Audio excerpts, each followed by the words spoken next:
You've probably seen it floating around online, right? Those whispers, those viral posts promising the ultimate dream, a free house in Japan. It sounds amazing, doesn't it? Just packing up and starting a new, quiet life in a traditional Japanese home, all without spending a single yen. But here's the big question. Is any of it real? Can you actually literally get a house in Japan for free? Well, the shocking answer is kind of yeah. But, and this is a huge but, that yes is the first step into a story that is way darker and way more complicated than any social media post will ever tell you. So, let's get into it. The whole fantasy is built on this one staggering number, 9 million. That's how many empty homes, or Akiya, are scattered across Japan. It's an all-time high, accounting for almost 14% of all the houses in the country. I mean, with that many empty buildings, just giving some away sounds like a pretty logical solution, doesn't it? And this is the moment where that beautiful dream just completely shatters. That 0 yen price tag, it's an illusion.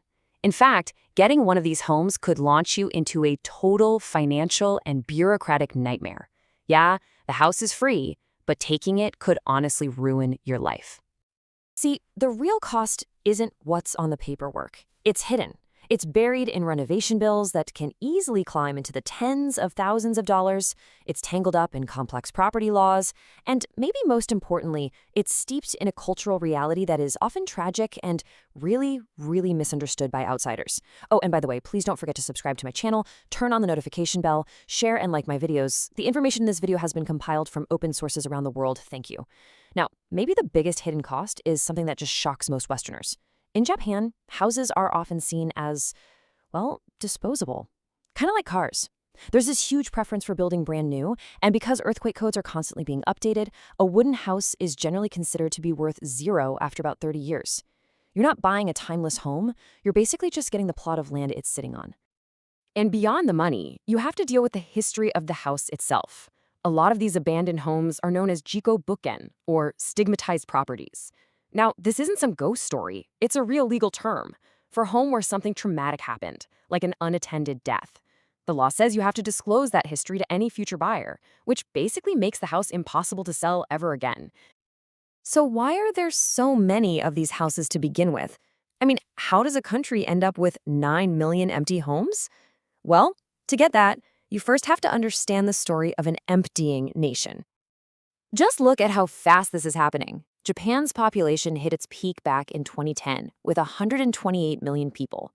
A little over a decade later, it's already down by almost 4 million. But the future projections, they're just mind-boggling. By 2060, the population could plummet to under 87 million. It's a simple and pretty profound equation. Fewer people means you need fewer houses. What you're seeing is a perfect demographic storm. You've got one of the oldest populations in the world combined with one of the lowest birth rates. So, as the older generations pass on, there's often nobody left to inherit the family home. At the very same time, young people are fleeing the countryside for jobs and schools in big cities like Tokyo, leaving entire towns and villages to just slowly fade away. But behind all these giant statistics and charts, there's a deeply human story, and it can be absolutely heartbreaking. This crisis of empty homes is tied directly to a tragic social phenomenon that says a lot about the loneliness of modern life.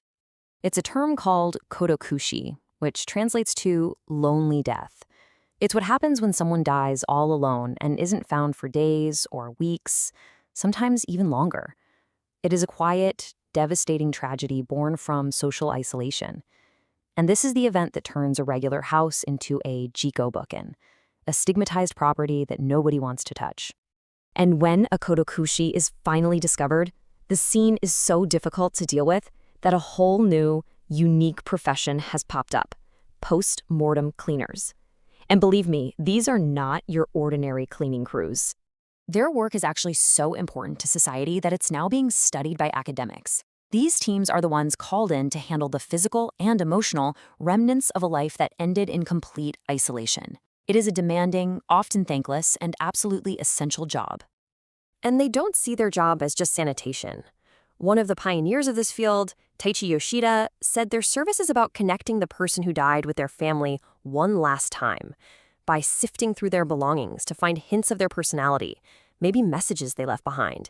It's about bringing some dignity back to a life that ended in solitude. Okay, so you're probably thinking what I'm thinking. If the house is worthless, maybe even stigmatized, why not just tear it down and start over? Well, this is exactly where homeowners, especially heirs who got stuck with a property they never wanted, fall into a devastating economic trap. It sounds completely backward, I know, but here's how it works. Japanese law gives a massive property tax discount for any land that has a house on it. But the second you demolish that house, poof, that tax break disappears. Your tax bill can suddenly shoot up by as much as 6 times. So owners are basically being punished financially for tearing down a worthless, rotting building.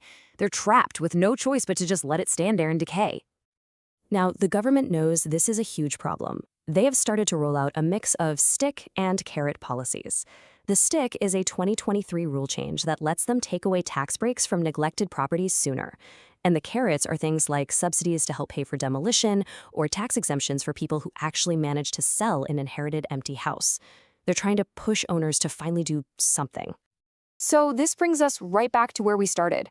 After all of this, the hidden costs, the cultural stigmas, the tax traps, the shrinking population, is there any real opportunity here? For anyone? Some experts think so. There's a hopeful view that with the right kind of investment, some government help, and real community buy-in, these empty houses could be totally transformed. They could go from being a social problem to becoming real assets that bring life and capital back into these forgotten communities. So what's the real takeaway here? Well, for any foreigner dreaming of that free house and an easy life in Japan, it is almost certainly a romantic trap. The fantasy of grabbing a cheap Akiya and turning it into a cool Airbnb just slams into a hard wall of reality. Without the right visa, without being fluent in Japanese, and without having deep, real connections in the local community, it's pretty much a non-starter. The free Japanese house is, in the end, a myth. The real story is a much more complex and, frankly, sadder tale of a nation's decline, of social isolation, and of a country trying to figure out what to do with all the empty spaces its people have left behind.